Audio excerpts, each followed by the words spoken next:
A nossa ideia hoje vai ser tentar entender um pouco como que a mídia trabalha, como é que ela tenta, vamos dizer assim, levar a gente para um lado ou levar a gente para um outro. Alerta de coisa importante. A mídia não está errada por fazer isso, tá? Todos nós temos opiniões, todos nós temos pontos de vista, todos nós defendemos um lado ou defendemos um outro, mas o que a gente tem que fazer? A gente tem que ser capaz de ler e interpretar para que a gente saiba de onde que a pessoa está indo e para onde que a pessoa quer levar a gente. E aí a gente, aqui é a famosa história, o golpe tá aí, cai quem quer. Mas a gente tem que saber identificar o golpe. O que a mídia tá querendo que a gente entenda de determinada coisa. E aí, antes mesmo de entrar nas partes das reportagens que eu vou mostrar para vocês, é importante a gente ver isso aí que eu tô mostrando para vocês na tela. A gente não vai aprofundar, mas é bom que a gente lembre, vocês já devem ter visto isso antes, mas é importante que a gente relembre esses elementos, porque esses elementos vão ser capazes de explicar para vocês as reportagens que eu vou mostrar na sequência, tá? Então, ó, os elementos da comunicação, eles são mais ou menos assim. É muito mais profundo que isso aqui, mas eu tô fazendo um resumo. Os esquemas, eles funcionam da seguinte forma. A gente tem o emissor, tá? Que é esse aí embaixo, que é quem fala, que é o cara que, no caso, por exemplo, seria eu aqui, que estou falando para vocês. A mensagem é o assunto, é aquilo que eu estou tratando. Hoje vamos tratar da mídia.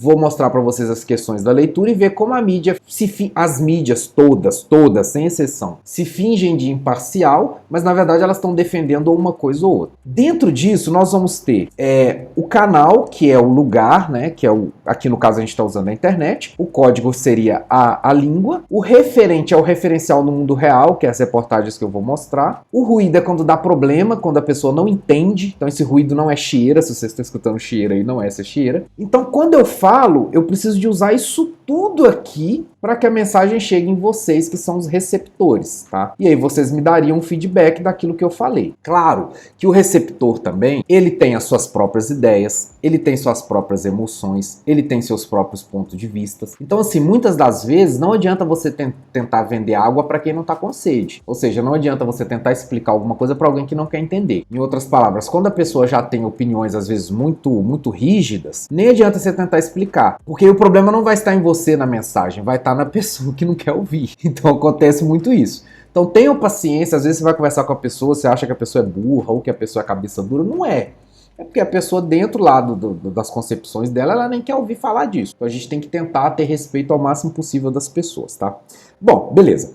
Então, dito isso, eu vou dizer mais uma coisinha importante antes de entrar de sola lá nas reportagens, e a gente vai ler duas reportagens. Nós vamos ler uma reportagem do G1 e uma reportagem do Terça Livre, sendo que o G1, como todo mundo sabe, é um veículo de esquerda que defende tudo que a esquerda defende, e o Terça Livre é um veículo de direita que defende basicamente tudo que a direita defende. Os dois tentam puxar a gente de um lado para o outro. E aí nós, enquanto leitores, de preferência fazer como eu faço, que é ler os dois lados, você lê os dois lados e aí você tira suas conclusões, você defende o que você quiser. Mas para isso você tem que ler os dois lados e mais do que isso, tem que prestar atenção no texto para saber onde que esses caras estão tentando te puxar para lá e para cá. Então assim, a manipulação não é uma coisa ruim a princípio, porque todos nós fazemos isso. É normal que a mídia também faça, tá? Então aí tem mais uma premissa teórica, antes da gente mostrar as reportagens, que é o seguinte: para convencer a gente, existem três coisas capazes de convencer a gente. Que é essa bolinha que a gente está vendo aqui nesse gráfico pizza, tá? Seria o ethos, né, que seria a autoridade, a pessoa que fala. Temos o logos, que é a lógica, se a coisa faz sentido. E nós temos o pathos, que é a emoção. Então notem bem, todo mundo na face da Terra acha que é lógico. Se eu perguntar para vocês são lógicos? Vocês vão dizer, claro, eu não sou burro, eu sou lógico. Só que não existe ninguém nesse planeta que seja 100% lógico. Ou seja, mesmo porque se fosse a gente nunca ia fazer nada errado na vida, a gente só ia fazer coisa certa, né? Porque se a gente fosse lógico, a gente ia pensar, ia fazer a coisa correta e nunca ia fazer nada errado. Mas por que a gente acaba sempre caindo e fazendo coisa errada? Porque nós somos convencidos por essas três coisas aqui, ó. Então vamos colocar assim, a grosso modo, 33% de cada uma, e aí ia faltar uma, né? Seria 1% vagabundo lá.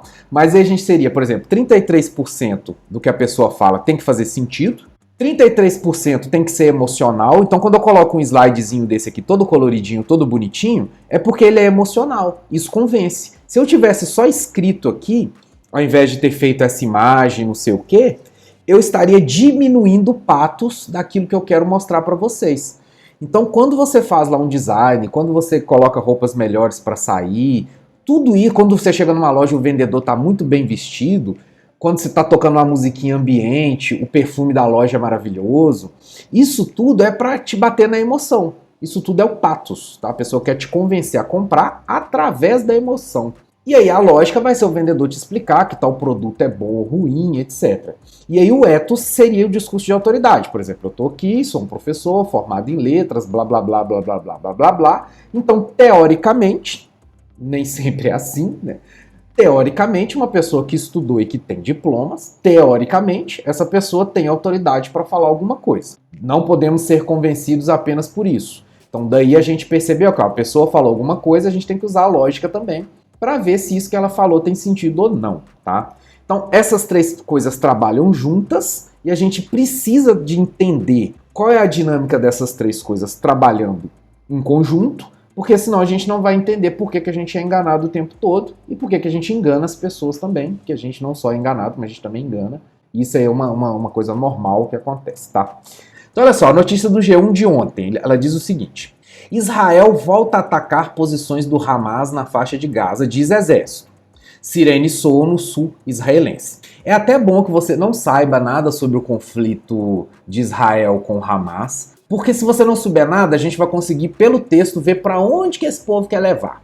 Então, beleza. Aí vai dizer assim, ó, palestinos atiraram balões incendiários para o território israelense. Confrontos após cessar fogo colocam um desafio para a nova colisão que governa Israel. Então, beleza, vamos partir da premissa que você não sabe nada desse conflito que está rolando lá. E aí você vai ver essa manchete, ó. Olha o que essa manchete está dizendo. Nós temos aqui um sujeito, né? Lembrando lá das noções mais básicas de sujeito e predicado.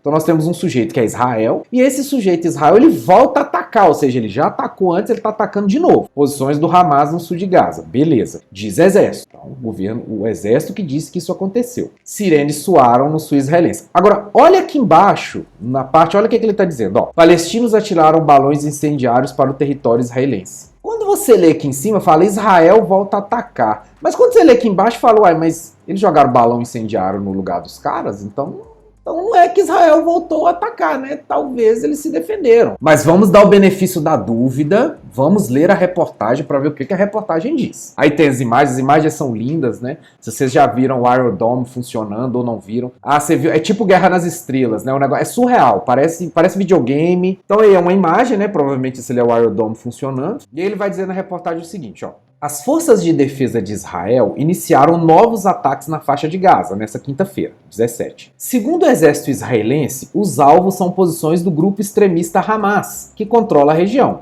Não há informações sobre vítimas. Então, pera lá, se você voltar aqui, ó, tá falando que Israel tá atacando posições do Hamas. Aí vamos supor que você não sabe quem são os caras do Hamas. Aí você chega aqui e fala assim, uai, mas então ele atacou grupos extremistas? Então, qual que é o problema? Por que a manchete deu a entender que é uma coisa ruim, né? E aí a gente continua, ó. Prevendo retaliação, as autoridades israelenses fizeram soar sirenes no sul do país, em regiões mais próximas da faixa de Gaza. Ele continua.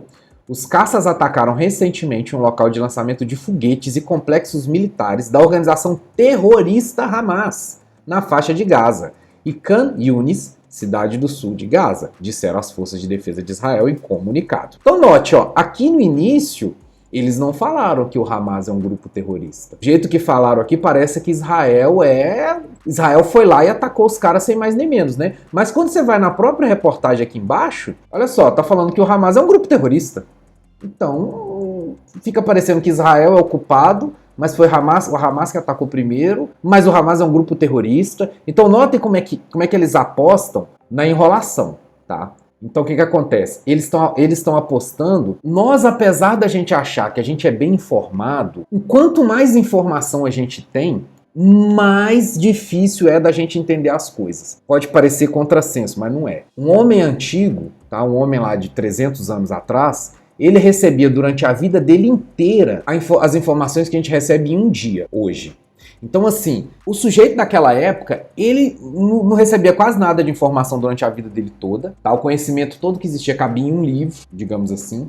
E hoje, em um dia, a gente é bombardeado o tempo todo com informação. Então, uma das formas de enrolar a gente é você dar tanta informação pro cara, tanta informação, que ele não consegue entender nenhuma. E aí, ele vai receber tanta informação que o cérebro dele não vai ser capaz de processar. Então, aí você vai e coloca aqui que Israel atacou, mas aqui embaixo você fala fala que é um grupo terrorista, e aí você diz que foi o exército que disse, então você vai fazendo um negócio todo enrolado, que no final o cara não entende, ele fala assim, mas você repara, quem que é o vilão da história aqui, quem que tá certo, quem que tá errado, você não sabe, você não consegue saber. Mas aí a gente vê que, como eu falei pra vocês no início aqui, deixa bem claro que o vilão seria Israel, né? Então, porque se é ele que volta a atacar, e lembrando que as pessoas só veem as manchetes, então a gente vai acreditar nisso. Então, beleza. Aí ele vai continuar. O exército de Israel tem dito que as ações são uma retaliação aos lançamentos de balões incendiários por militantes do Hamas na faixa de Gaza, em direção ao território israelense. Ou seja, esses caras do Hamas, eles estão jogando balões explosivos em Israel, Israel atacou, e aí o problema é que Israel atacou. Então, nota. E aí, essa extensão se exacerbou com os recentes protestos de judeus ortodoxos nacionalistas em Israel, que irritaram palestinos que acusam manifestantes de gritarem frases racistas. Já apareceu racismo? Muito estranho o texto.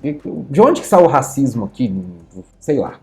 Inclusive os povos são os mesmos, né? Eles moram na mesma região lá, não sei de onde que eles tiraram isso. Mas beleza, então essa aqui é a matéria do G1. É uma matéria toda truncada, que a gente não entende muito direito, mas eu acho que vocês conseguiram perceber de que lado que o G1 tá. Para quem aqui que o G1, vamos dizer assim, tá puxando a sardinha.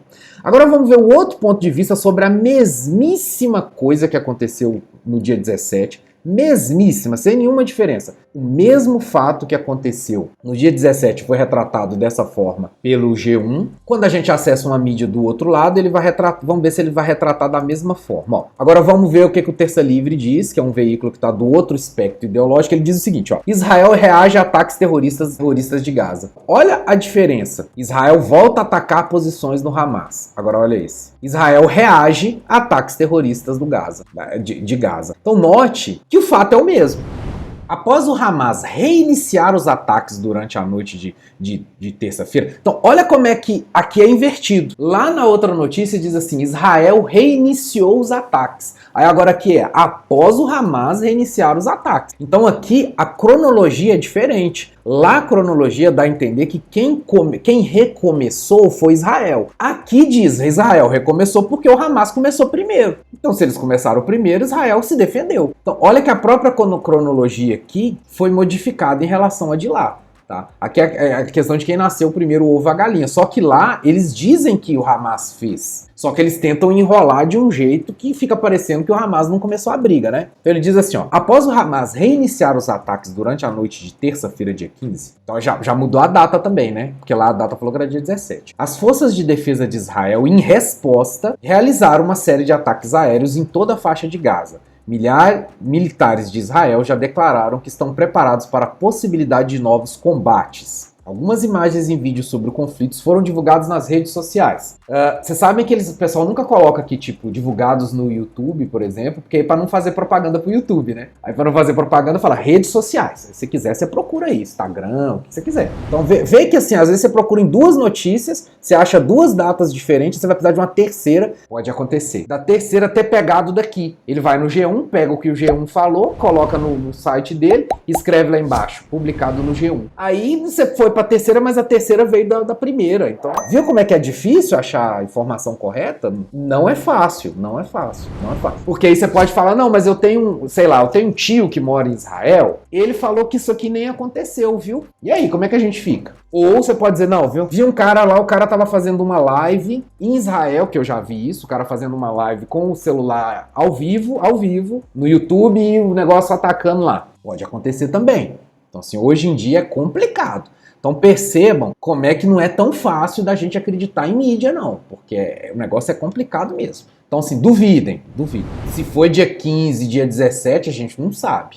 Tá tendo conflito lá, tá? E aqui ele usa declarando que isso aqui divulgou em redes sociais para reforçar, para dizer, olha, a gente tem fonte, chama fonte primária, né? A gente tem gente que tá lá, que gravou e divulgou o negócio em tempo real. Então, algum conflito tá tendo. Só que pra gente saber exatamente quando se iniciou, quando terminou, aí que tá o problema, né? Mas enfim, aí o que aqui diz? Ó, o conteúdo divulgado mostra explosões iluminando o céu no norte e no sul da faixa de Gaza. A atividade terrorista ocorreu no complexo atacado, disse o exército israelense, acrescentando que os ataques aconteceram em resposta ao lançamento de dispositivos incendiários no sul de Israel, durante a noite de terça e a madrugada de quarta. Então olha só, agora já virou noite de terça e madrugada de quarta. Era dia 17, virou, aí nesse aqui apareceu dia 15, E nesse aqui mesmo que falou que é dia 15, lá embaixo ele tá falando que também teve no dia 16. Ou seja, foi terça, quarta ou quinta? Ou foi os 3 dias? Não sabemos. Não sabemos. Tá?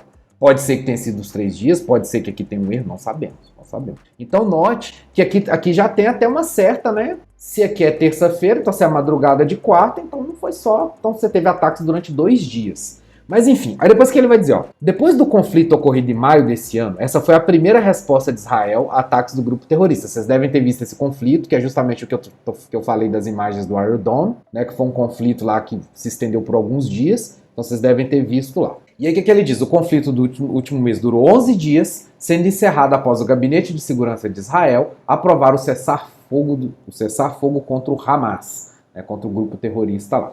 Então percebam que nós temos a mesma informação sendo contada em 2 sites diferentes, de 2 aspectos ideológicos diferentes, e elas não só entram em contradição em alguns pontos, como o negócio é meio confuso aqui.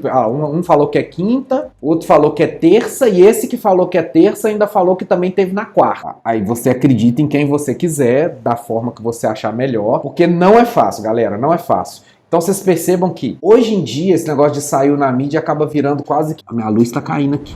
Então olha só, a notícia às vezes ela pode ter saído no jornal, saiu. Mas isso não significa que ela seja uma verdade absoluta. Porque o fato dela ter saído no jornal, primeiro, a gente não sabe se o jornalista explicou o troço de verdade. Como a gente viu aqui, de 2 jornais completamente diferentes, que pensam totalmente diferentes, além deles entrarem em contradição com eles mesmos, eles também entram em contradição com o outro. E agora imagina isso se alguém te falar que viu isso, e aí essa pessoa te conta. Aí se isso acontecer, nós ainda vamos ter um telefone sem fio. Ou seja, enquanto mais a informação tiver complicada, ou seja, enquanto mais a informação tiver de segunda, terceira ou quarta mão, mais complicado vai ficar da gente entender. E mais complicado fica a gente saber se o veículo de informação está dizendo a verdade ou não. Então, o único recado que eu digo no final das contas é: não acredite 100%. Saiu uma notícia, procure em 3, 4, 5, 6 fontes, e mesmo assim eu ainda garanto, você ainda vai ficar na dúvida.